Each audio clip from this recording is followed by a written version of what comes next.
अब मिर्जापुर के नए बाहुबली हैं, नए डॉन हैं गुड्डू भैया। अगर देखा जाए तो गुड्डू भैया के अब सीजन 3 में बहुत सारे दुश्मन बन चुके हैं। कौन किसको कब कहां कैसे मिल जाए वो उसको मार दे, मार करके पावर हथिया ले, खून खराबा, गाली गलोच, एक्स्ट्रा मैरिटल अफेयर्स, दारूबाजी, नशेबाजी, हर चीज आपको इस वेब सीरीज में दिखने को मिलेगी। अगर कहा जाए कि सच में कलयुग आ गया है तो सच में अगर आप ये वेब सीरीज देखेंगे तो आपको सच में फील होगा ना ही इस वेब सीरीज का कोई सर है ना ही इस वेब सीरीज का कोई पैर है। कालीन भैया का भी अगर थोड़ा बहुत अगर यहाँ पे पावर अगर दिखा दिया जाता तो क्या गुड्डू भैया इतना सेल्फिश हो गया है कि उसे अब गद्दी के अलावा अपने माता पिता भाई बहन अली फजल ने बहुत ही जबरदस्त यहाँ पे परफॉर्मेंस अपना दिया हुआ है। ये वेब सीरीज जो है उतना एंटरटेन नहीं करती है।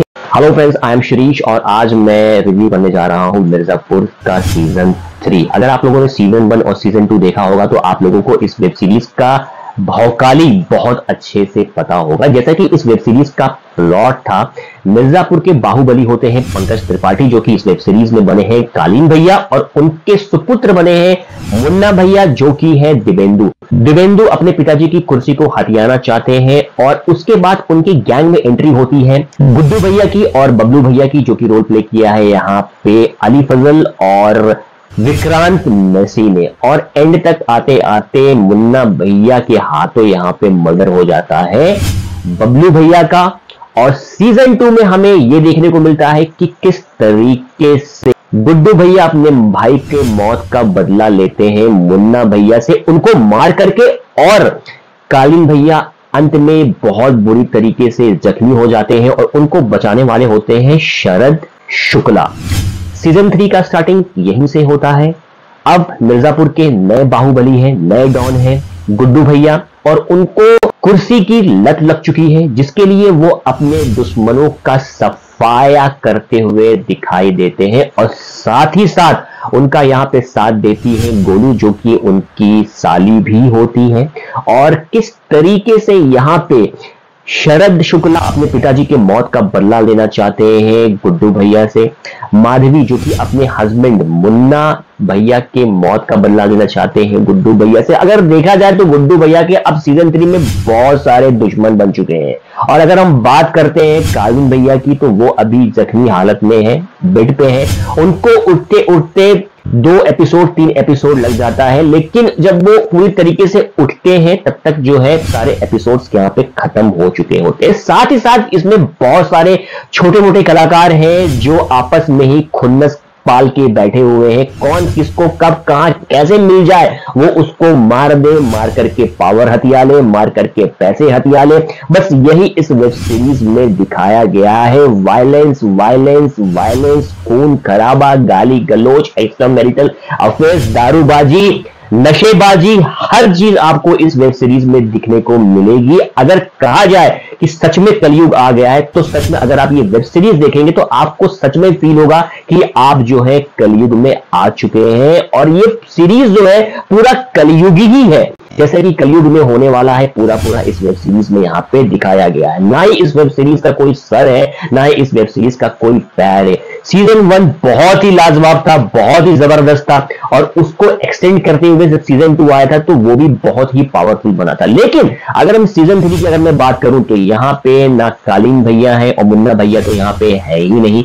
कालीन भैया का भी अगर थोड़ा बहुत अगर यहाँ पे पावर अगर दिखा दिया जाता तो हो सकता है कि ये वेब सीरीज थोड़ी बहुत अच्छी बनती, लेकिन उनका भी पावर यहाँ पे बिल्कुल हमें देखने को नहीं मिलता है। वो एक असहाय व्यक्ति, एक पावरलेस इंसान जो है यहाँ पे हमें देखने को मिलता है, वो कालीन भैया जो कि मिर्जापुर के एक बाहुबली हुआ करते थे। बात अगर हम यहाँ पे गुड्डू भैया की करें तो गुड्डू भैया का जो स्टार्टअप हुआ था वो सीजन 1 में हुआ था। एक इंसान जो कि गैंग में एंट्री करता है, उसके बाद वो किस तरीके से धीरे धीरे करते करते खूंखार बनता जाता है, और सेकंड सीजन में किस तरीके से अपने उनके उस रोल को वो एक्सटेंड करते हैं, अपने पावर को वो एक्सटेंड करते हैं, उनके पूरे व्यक्तित्व में बदला लेने का एक बहुत महत्वाकांक्षी इंसान के रूप में वो उभरते हैं सेकंड सीजन में। और सीजन 3 को अपने उसी लेगेसी को वो कंटिन्यू करते हैं। लेकिन यहाँ पे उनसे थोड़ी बहुत चूक हो गई, अपना जो पागलपन वो यहाँ पे सीजन 3 में दिखा है उनसे थोड़ी बहुत चूक हो जाती जाती है जैसे कि उनके हाथों उनके ही सिस्टर के जो बॉयफ्रेंड होते हैं रॉबिन, उनकी हत्या हो जाती है, जो कि नहीं होनी चाहिए थी। ये सीन बहुत ही डिस्टर्बिंग था और एक जो अच्छा खासा जो इमेज हमारे मन में गुड्डू भैया के लिए बना होता है वो यहां पे टूटता हुआ नजर आता है। क्या गुड्डू भैया इतना सेल्फिश हो गया है कि उसे अब गद्दी के अलावा अपने माता पिता भाई बहन किसी की भी समझ में नहीं आ रही है? उसके दिमाग में जो आ रहा है वो बंदा वही कर रहा है।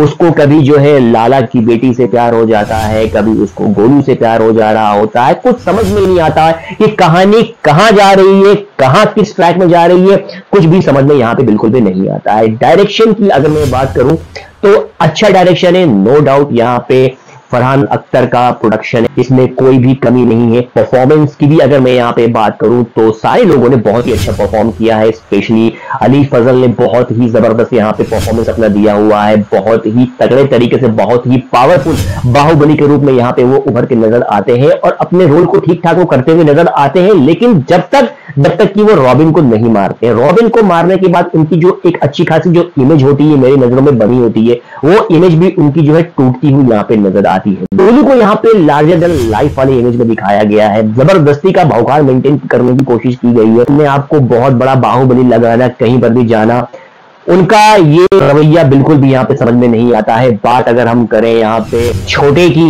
और छोटे का भी यहाँ पे उतना अच्छा रोल तो नहीं है जैसा कि हम लोगों ने सेकंड सीजन में देखा था। यहाँ पर भी उनको पूरी तरीके से वेस्ट किया गया है। इन टोटलिटी अगर मैं बात करूं तो ये वेब सीरीज जो है उतना एंटरटेन नहीं करती है, इंगेजिंग भी नहीं है। टोटल नंबर ऑफ एपिसोड्स है 10 और हर एक एपिसोड आपका 50 मिनट से लेकर 55 मिनट तक का है। थोड़ा बहुत आपको इंगेज करने की कोशिश करती है, लेकिन एंड तक आते आते वो आपका जो एक लय है वो टूट जाता है और आपको ये वेब सीरीज बहुत ही ज्यादा वायलेंट, बहुत ही ज्यादा उबाऊ, बहुत ही ज्यादा पकाऊ, और आपको देख करके ये लगेगा कि आपने ये किस तरीके का वेब सीरीज देख लिया है, जिसको देखने के बाद आप घंटों तक सोचते रहेंगे कि आपका मूड कब अच्छा होने वाला है।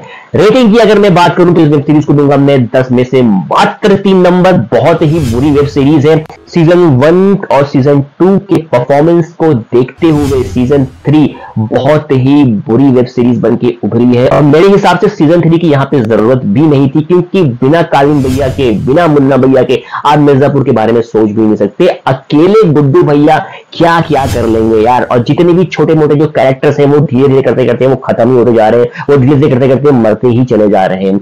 अब मेरे हिसाब से सीजन 4 बनाने की कोई जरूरत नहीं है, क्योंकि यार एक सीजन 2 सीजन हिट हो गया, लेकिन इसका मतलब ये नहीं कि आप बार बार सीजन पे सीजन बनाते चले जाओ। देख लो, रुक जाओ, समझो, दिमाग लगाओ। अगर समझ में आता है, अगर अच्छा रिस्पॉन्स मिलता है तो आगे बढ़ाइए, अदरवाइज उस चीज को वहीं पे आप कंटिन्यू मत करिए। तो अगर आप लोगों ने मिर्जापुर का सीजन 3 अगर नहीं देखा है तो जाइए देखिए और इस कलयुगी वेब सीरीज को देखने के बाद बताइए कि आप लोगों के दिलो दिमाग और जहन में क्या उभर के आता है। मुझे तो ये वेब सीरीज बहुत बहुत बहुत बुरी लगी। जाइए देखिए और अच्छा लगे तो बताइए, बुरा लगे तो बताइए, पर बने रहिए मेरे साथ। मिलते हैं अगले रिव्यू वीडियो के साथ। Till then bye bye and take care.